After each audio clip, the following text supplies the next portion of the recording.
want to finish the business we started. No matter how you word it, it still leads to death. What do you say? He's gonna whack me. Tulsa is done playing nice. After episode 6, the fuse is lit, the gloves are off, and every rat in this city is scrambling to save their own skin. Dwight tried to build a life, build a business, build something respectable, and what did it get him? A city of snakes, a federal circus, and a full-blown mafia man-child trying to humiliate him into the dirt. If episode 6 was the betrayal, then episode 7 is the payback. This is the moment Dwight stops absorbing punches and starts throwing the kind that end wars. No more compromise, no more peace talks, no more let's coexist in Tulsa. That era is dead, buried, torched. Because here's the truth nobody in this world wants to admit. Dwight isn't dangerous when he swings first, he's dangerous when he's patient. And now that they've ripped away his leverage, his allies, and his peace, he has nothing left but purpose. You can see it in his eyes. Episode 7 is the reset. This isn't business. This is what a man becomes when you corner him, betray him, and try to break his legacy. And Tulsa? Tulsa is about to learn what a real war looks like. Jeremiah Dunmier, he's a force of nature. You have no idea who this man is. Dwight Unleashed, Episode 7 as his first true counter-war move. Dwight finally stopped pretending he's playing checkers in a chess war, and Episode 7 is shaping up to be his first real counter-strike. No more make peace and build a business nonsense. The gloves are off, the rings are off, and the man is done burying friends while his enemies multiply. This is the Dwight that spent 25 years in a cage and lived to tell about it. Except now he's walking free with money, soldiers, and a rage the feds really should have noticed sooner. For the first time all season, he's not reacting, he's hunting. Episode 6 was the trigger, the humiliation, and the final insult. The moment Dwight realized, you can't win a war by trying to look legitimate to people who want you dead or caged. The sheer boldness of Episode 7's setup feels like Dwight saying, fine, you want the mobster instead of the businessman? I'll give you the mobster, and honestly, it's about damn time. The enemies circling him, the feds, the vultures in Tulsa, just made the same mistake his New York rivals made decades ago. They forgot who the hell he is.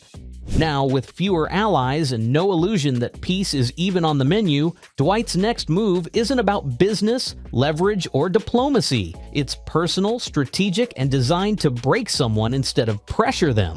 Episode 7 looks like the moment Dwight becomes the storm instead of the target. And if the trailer and leaks line up with what Episode 6 set in motion, then Art of War isn't a title, it's a warning label. Do you know what would happen if they all knew I was here with you right now? So what's the play? The Bevilacqua arrest Ripple, who flips first to save themselves. The Bevilacqua arrest isn't just a headline, it's a detonation. Somebody in that circle is going to fold, and the panic is already baked into the situation. The Bevilacquas are not built like the old-world gangsters they cosplay as. The minute one of them sees real federal time on paper, the omerta talk disappears, and it becomes a competition. Who snitches first to save their own skin? And the brutal irony here is that the feds don't even need the truth, they just need a story they can weaponize. And the Bevilacqua clan is fragile enough to hand them one with a bow on it. The real question isn't if someone flips, it's which one cracks under the weight first. The feds aren't kicking in doors or demanding fireworks because they don't have to. They'll sit back, offer a deal, and let fear do the rest. And Dwight knows it. He's seen this movie. One domino tips, and suddenly, the whole organization is either in cuffs or signing cooperation papers before lunch. Add in Dunmier's desperation and dysfunction, and you've got a family structure that's emotionally incapable of holding the line under pressure. The heartbreaking part, at least for them, is that the Bevilacquas still think they're in a war with Dwight. They're not. They're in a war with themselves, and Episode 7 is where those cracks stop being subtle. The feds don't have to take Dwight down if the Bevilacquas burn down their own house out of paranoia, fear, and self-preservation. And with the arrest in motion, that fire has officially started. Just antagonize him with my calmness. Eventually that leads up to a devastating turn of events that pushes me almost over the edge. Dunmier's son becomes the hidden fuse. Dunmier's son has gone from background furniture to the quietest threat in the entire war, and the best part? His father doesn't even see it. You can already feel the shift. He's not bought into the Dunmier mythology. He's not impressed by the power show. And for the first time, someone inside the Dunmier circle is questioning the mission. In a world where every adult male puffs their chest and screams about being a king, the son becomes dangerous precisely because he says nothing and watches everything. That's the kind of fuse that burns slow, then blows the whole room apart. Episode 6 made one thing clear. The kid isn't built for blind loyalty, and that terrifies men like Dunmier. Dictator-style fathers can handle rival gangs, federal pressure, cartel competition, and street assassins, but a son who no longer believes the gospel, that's the one enemy they can't shoot, silence, or intimidate back into line. And when that son sees hypocrisy, casualties, and empire building at the cost of humanity, patience becomes rebellion. Not with fists, not with guns, but with the one thing the father can't control: choice. And that's why he's the fuse, not the attack dog, not the strategist, the catalyst. Dunmier's downfall won't come from Dwight's bullets or the Fed's subpoenas. It will erupt from a moment where the son finally says no, or worse, stands with somebody else. Fathers who lead by fear always assume their sons will fall in line. But Episode 6 set the stage for a brutal reality. Dunmier's biggest explosion won't come from outside Tulsa. It'll come from his own dinner table. You're dead! That was meant for me.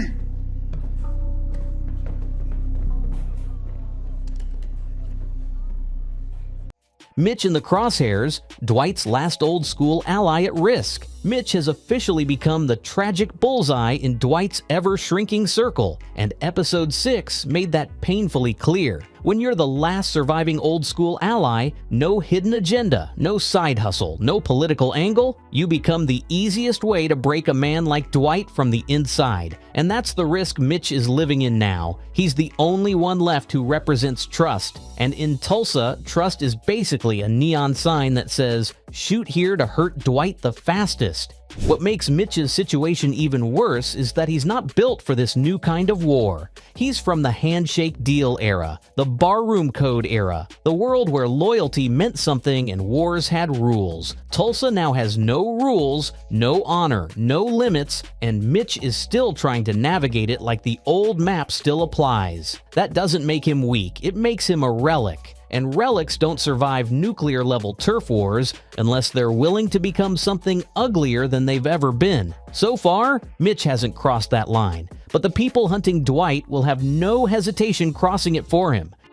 And that's the heartbreak. Mitch is Dwight's conscience, which makes him a liability in a season that's about to ditch conscience entirely. If Dwight loses Mitch, it's not just the death of a character, it's the death of Dwight's last tether to humanity, which means Episode 7 and beyond could force Dwight into his final transformation. Not the charming outlaw, not the smiling operator, but the cold, scorched earth animal he swore he'd never become. And if the villains want that monster to emerge, there's no faster way than putting Mitch in a body bag. Dunmier's Phase 2, fear, starvation, and public humiliation. Dunmier has officially thrown away the rulebook and moved into Phase 2, psychological brutality as public theater. He's not trying to beat Dwight anymore, he wants to break him in front of an audience. Fear, starvation, humiliation, these are the pressure points he's now choosing instead of bullets. Because Dunmier finally understands something the police, the feds, and the mob never figured out. Dwight can survive violence. He cannot survive isolation, starvation of resources, and being made to look weak in the city he's trying to claim. Episode 6 made it clear. Dunmier wants to starve Dwight's businesses, choke off his alliances, freeze his money pipeline, and then make the public laugh at the fall. This is no longer a turf war, it's a reputation war. And it's actually smart. Dunmier knows Dwight feeds off loyalty and image, so Phase 2 is all about removing both. Shut down partnerships, raid the distillery, destroy the brand, cut supply chains, spook the locals, and turn Tulsa against him. He's not attacking Dwight's body, he's attacking his identity. Dunmier wants Dwight walking around that city like a king with no crown, no food, and no believers. A man like Dwight can handle bullets, But humiliation? That's the poison he can't spit out. But here's where Dunmier screws himself. Fear and humiliation don't break warriors. They forge warlords. By trying to starve Dwight out instead of finishing him, Dunmier is creating a version of his enemy that will no longer negotiate, no longer hold back, and no longer care about innocence, optics, or overkill. If Dunmier thinks Phase 2 will end in surrender, he's delusional. Fear is gasoline for a man like Dwight. Public humiliation, that's the spark. All Dunmier has really done is guarantee that Episode 7 and the finale won't end with a handshake or a courtroom. They will end with a public execution, a scorched earth retaliation, and a city that remembers who struck first. The Feds' invisible hand let the wolves tear each other apart. The Feds aren't storming Tulsa with sirens and righteous speeches. They're doing something meaner. They're orchestrating the chaos from the cheap seats. Episode 6 showed the blueprint, arrests that feel timed, leaks that land in the press at the worst possible moment, and patience that looks eerily like indifference. They don't need to punch holes in Dwight's operation when all they have to do is sit back and let rivalries, paranoia, and betrayal do the policing for them. Every gunfight, every business collapse, every broken promise creates paperwork, witnesses, and panic, the exact currency federal prosecutors love to trade in.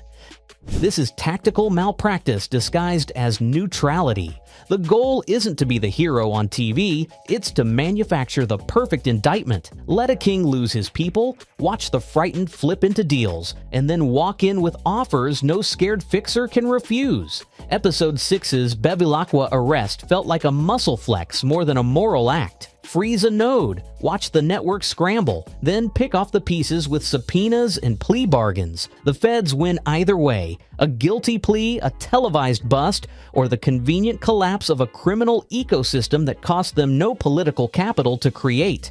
And the cruel genius of it? It's legal theater. While Tulsa bleeds, those in suits control the narrative. Leaks to reporters, carefully timed search warrants, and a slow squeeze on the banks and backers who keep a criminal city running. By the time anyone realizes they're trapped, the evidence trail already exists, gathered not by a flashy raid, but by the built-in chaos of men who can't keep their secrets. Episode 7 is going to make that invisible hand feel less like an idea and more like a trap snapping shut, and the audience will watch as men who thought they were fighting rivals discover they were really fighting prosecutors with stopwatches.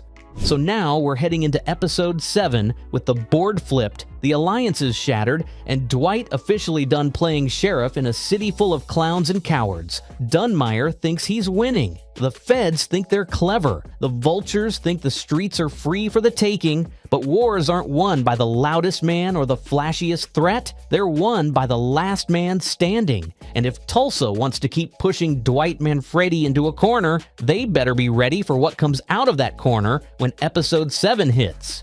Because the next chapter is not going to be polite, it's not going to be clean, and it sure as hell won't be peaceful. Somebody's empire is going to burn, and the only question left is whether Dwight walks out of this as the king or the monster they accidentally created. Either way, we're past the point of no return. So buckle up, because this endgame doesn't have a happy ending, it has a final warning.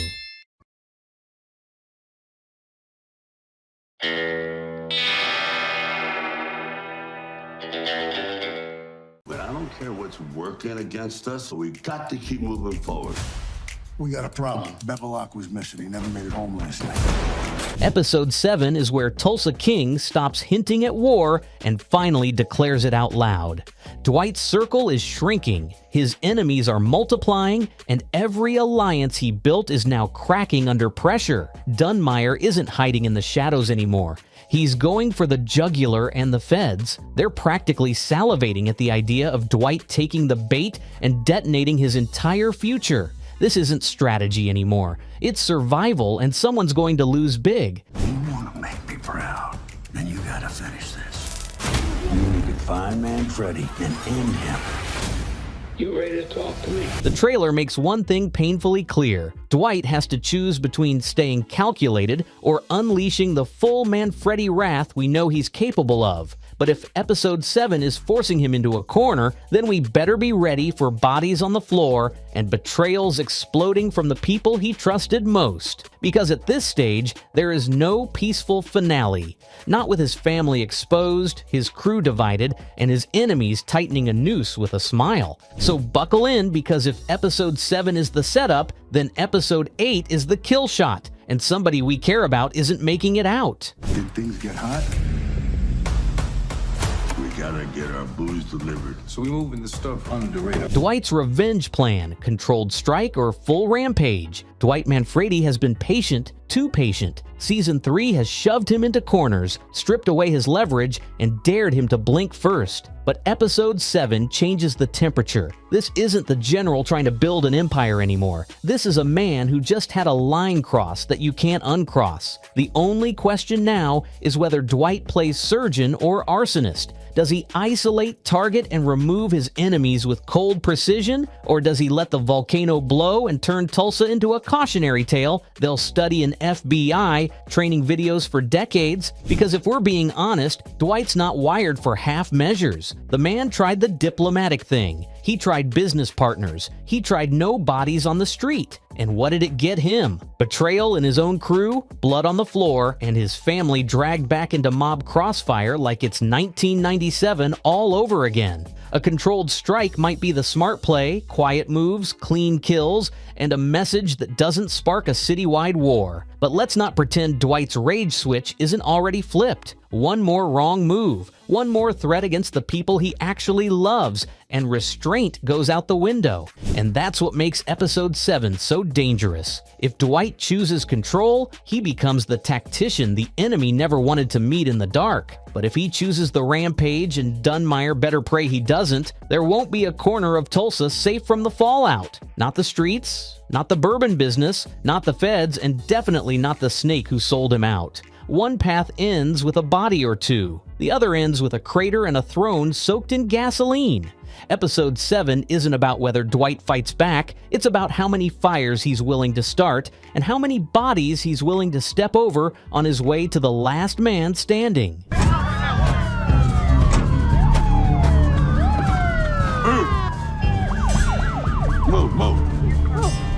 Dunmier's endgame, the next escalation in the war. Dunmier isn't just reacting anymore. He's engineering the war now. After soft pressure, legal chokeholds, and psychological warfare failed to break Dwight, Jeremiah Dunmier is shifting into his final phase, escalation with intent. This is no longer about profit, territory, or even revenge. It's about domination. Dunmier wants Tulsa not as a business win, but as a symbol, proof that old money power doesn't bend to street-born kings. And the terrifying part? He's playing a long game Dwight never wanted to see, one where public perception, political pull, and private muscle all move in sync toward a single objective: wipe out Manfredi's foothold completely.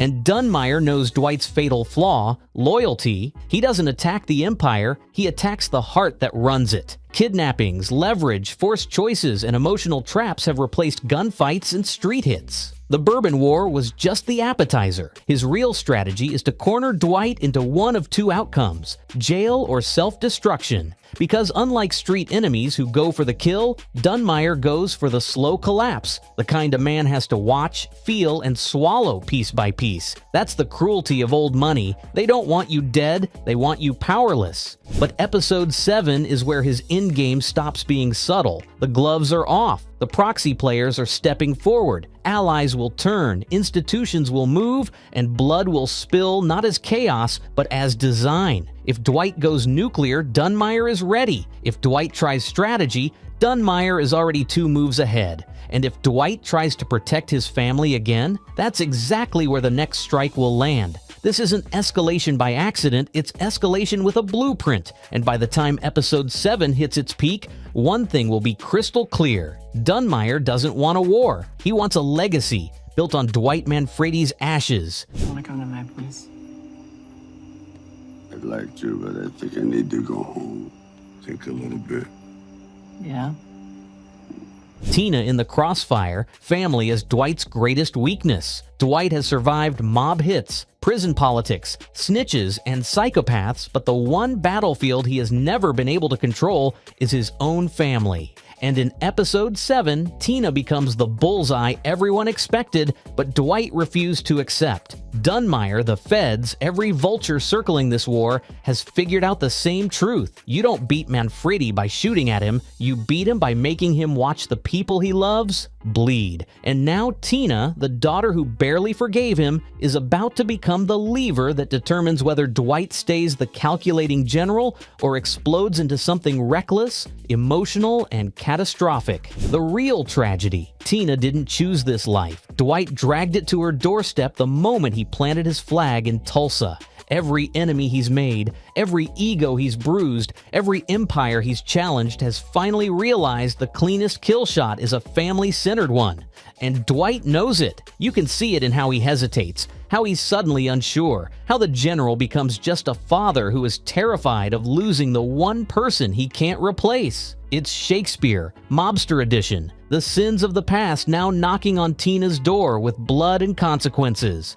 And if Tina gets caught in the crossfire, or worse, used as bait, Dwight won't think, won't plan, won't negotiate. He will scorch earth. And that's exactly what Dunmier wants. Dwight off balance, emotional, impulsive, and beatable. Episode 7 is setting up a cruel, inevitable truth. The war for Tulsa might not be decided in the streets, but at the dinner table. And when family becomes the battlefield, there are no clean wins, only scars, funerals, or revenge. We ain't done! This was not the right call. There will be blowback, sir. There will be blowback! You fix it. If your inspector would have done his job, we could have shut this whole shithole down. The feds tighten the trap. Will Dwight take the bait? The feds aren't just watching anymore, they're engineering the finale. Dwight thinks he's fighting Dunmier in the streets, but Washington has been quietly setting the chessboard piece by piece, waiting for him to make the exact emotional mistake they predicted. And now, the trap is tightening. Warrants, surveillance, anonymous intel drops, and conveniently timed chaos. The feds aren't trying to stop the war in Tulsa, they're trying to weaponize it. And Dwight, fueled by grief, rage, and revenge, is seconds away from taking their bait. To them, Dwight isn't a kingpin, he's a headline, a trophy, a career-making arrest that cleans up the city on paper while leaving it burning in reality. And nothing makes a mobster easier to cage than loss. A kidnapped ally, a dead crew member, a daughter in danger. It's all pressure, all leverage, all by design. They don't need to outsmart Dwight Manfredi. They just need him angry, sloppy, and swinging at ghosts until they swoop in with the cameras rolling. That's the game. And right now, Dwight is playing right into their script. The terrifying part? He doesn't even see the real checkmate coming. Episode 7 is setting the stage where the feds don't just want Dwight behind bars, they want him to finish their dirty work for them. Take out Dunmier, dismantle the chaos, leave bodies on every corner, and then walk right into handcuffs believing he won. Will Dwight wake up before the finale hits? Or will his revenge mission make him the easiest takedown of his career? That's the question episode 7 is built around. Fella now parading around here like he's legit has basically stolen what is mine. Episode 7 as the final setup. Who won't make it to the finale? Episode 7 isn't just another chapter, it's the calm before the car bomb moment where every storyline is wired for detonation. Tulsa King has been stacking betrayals, alliances, and powder keg grudges since the premiere, and this is the point in the season where Sheridan loves to flip the board and kill off a character we thought was safe. Episode 7 is the staging ground, the last breath before the finale swings the hammer. If Season 3 has a red wedding moment, this is where the fuse gets lit. Because let's be blunt, not everybody is making it out. Dunmier's war is peeking and lurking like a problem that refuses to die, the feds are circling, and Dwight's inner circle has gotten way too comfortable for a show that lives on shock value. Episode 7 is about who's on the chopping block. Hour, where every friendly smile becomes suspicious, every phone call feels like a setup, and every ally starts looking like a future eulogy. Someone big has to fall to justify a finale that feels finale level. And Sheridan has never been shy about ripping out fan favorites, for emotional collateral. So buckle up, because episode 7 is the part of the season where the storytelling becomes cruel, strategic, and personal. Whether it's a betrayal inside Dwight's camp, a sacrifice that lands like a gut punch, or a revenge kill that spirals into full-scale chaos, this episode is built to hurt someone and make the audience feel it. The question isn't, will there be a death? It's whose blood will fuel Dwight's final war in episode 8. If episode 7 is truly the final march toward the season 3 endgame, then Tulsa King has a choice. Play it safe and disappoint, or swing for the throat and make this finale unforgettable. With Dwight hunted, his family vulnerable, and Dunmier escalating things into a full-blown personal war, there is no version of this story that ends without blood, loss, and a price paid in grief. One question remains: who gets buried to push Dwight past the point of no return? Tina, Tyson, Stacy, a member of the crew? Episode 7 is drawing the battle lines. Episode 8 decides who gets erased from the board forever. Drop your prediction in the comments, because I'll be here breaking down every frame the second it drops. Subscribe, suit up, and stay ready. The storm is here, and Tulsa King is done playing nice.